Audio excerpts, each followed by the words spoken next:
first obstacle. One I've done before. I did this with 33s, had a little trouble, I had to winch through it, but I got, what, a second in, and we have already, it looks like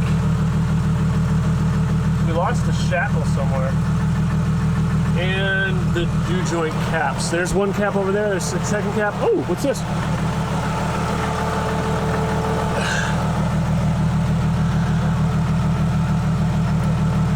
I wonder if I have the U-bolts to do this.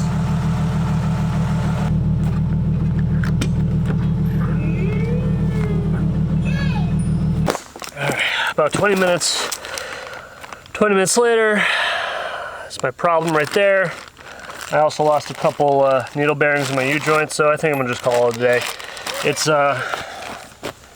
early enough in. I can go home and get some lawn work done. So I'm gonna back my rig off the obstacle and get out of here.